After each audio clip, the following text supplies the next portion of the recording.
Padmasambhava is an image of energy. He's discovered on Lake Dharmakosha. The lake is a symbol for the depths of the human heart and the human mind, for the depths of life. And on the top of that depth, you have this 8-year-old boy squirming, wriggling with energy. So we need to contact our energy first. But what does Padmasambhava then do? He's been asked to come to Tibet. He's been invited by the king of Tibet. What does he do? Does he go to the palace? No, he doesn't. What he does is he goes into Tibet and he goes around Tibet. He goes from one place to another. And where he goes is he goes to the demons. He doesn't go to the palace. He doesn't go, in other words, towards the place of knowledge, of bright ideas, of good intentions, of high-minded aspirations, which you could imagine the palace might represent. He goes to where the demons live. In other words, he goes to where he knows there is problems. So this is what you need to do, and this is what I need to do. You don't need some big visionary ideal at first, perhaps. You already know where your life is a bit of a mess. You already know where there are demons in your life. You know that you need to sort out your relationship with your mother. You know that you keep losing your patience with your children. You know that you're staying up too late on Instagram or wherever it is. You know your room is a complete mess and you can't ever find anything. You know where the demons are. If you're honest with yourself, and if you're learning to be honest with yourself, you know where they are. So that's where you go. You don't go to, I'm going to go to the gym every day, I'm going to meditate every day, I'm then going to read some improving book, I'm going to look out the window and read a poem. What you do first is you go to those messy, chaotic, uncontrolled places, and you try to do something about that. So what Padmasambhava does, he goes to where the demons are. Interestingly, he has what's called the demon-slaying mudra, which is like that. He holds a thunderbolt in this demon-slaying mudra, sort of like that. Interestingly, though, it's called a demon-slaying mudra, but he doesn't slay demons. Yeah? He doesn't slay them. And the reason he doesn't slay demons is because you can't slay demons. Every time you try and kill them, they grow again. It's like cutting the head of the gorgon. They just grow again. In all mythologies, if you try and kill demons, you make them stronger. They multiply. And you've had this in your life, haven't you? You try and stop doing those things. You try and keep telling yourself not to do those things. And weirdly, you energize those things. Those bad habits you get into where you keep saying, no, I mustn't do that again. I'm a bad person. Mea culpa, mea culpa. Every time you do that, you kind of give those demons energy. This is also true for the world. All of this applies to the world, but we'll come on to that perhaps a bit later. At the moment, I want to talk to you. So Padmasambhava goes to the demons and he doesn't slay them. Yeah, he doesn't slay them because he can't slay them. What he had, in some images of him, you have in his belt around his waist. Sometimes it looks a bit like an ice cream, strangely, and sometimes it looks like a dagger. What it is called a purba, and a purba is a tent peg. Yeah? So he's got this tent peg in his belt, and what that does is it pins a demon down. Yeah, it's a brilliant metaphor.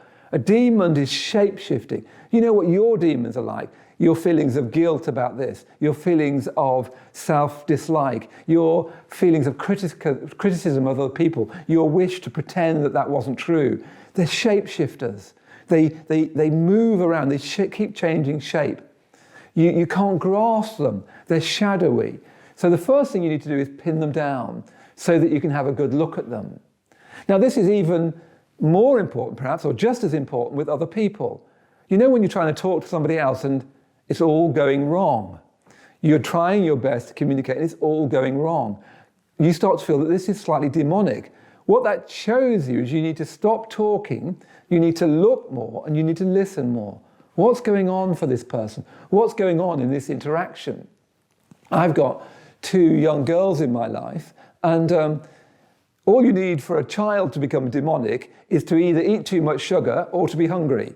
I remember going to Xander's, what was it called? I don't know, one of those, somewhere like that. And Ria, the youngest, she was really hungry, and I could see her becoming a demon. You know, I felt like running into the kitchen and grabbing some chips and giving them to her, because you know that she goes from a little 9-year-old sweetheart into a demon. Yeah, that's what parents know. They know children can become demons, and what you need to do is do something about that. You need to go there. Yeah, so that's what Padmasambhava does. He doesn't go to the palace of well-meaning. He goes to the demons. He goes to the places that are shape-shifting, that aren't very accessible to reason, that can't be reasoned with, even though we wish we could. And he tries to know them. And what he does in the parable is he finds out their name. He finds their heart.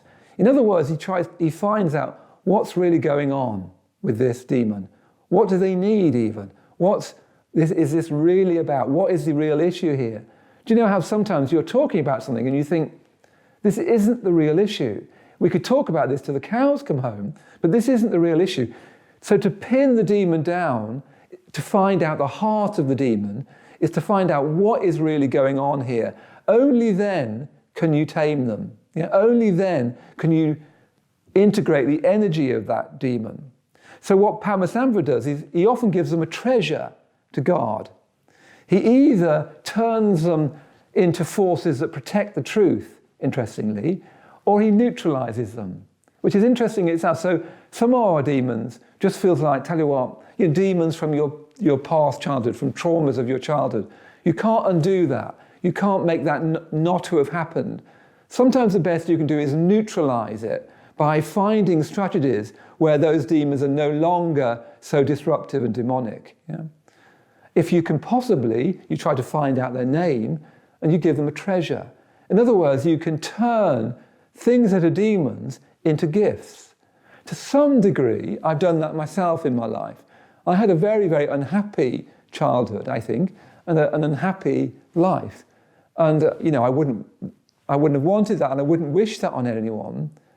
But to some degree, I've been able to change that, transform that unhappiness and pain. And heavens, I've been very, very lucky. Don't get me wrong. I'm not doting on my unhappy childhood. It's nothing terrible.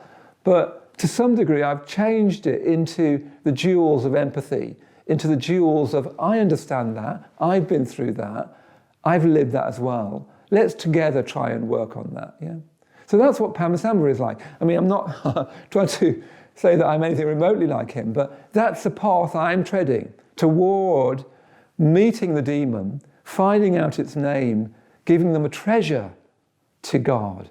Because you're full of treasures. Even some of the most awful things in your life, if you could but know it, are treasures. So it seems a disgraceful thing to say. It seems an outrageous thing to say. But you are full of treasures. And the way to discover treasures is not to go to the palace of well-meaning, but to pin down the chthonic, the demonic forces that blow through you and blow through society, find out their name and give them a treasure to hold.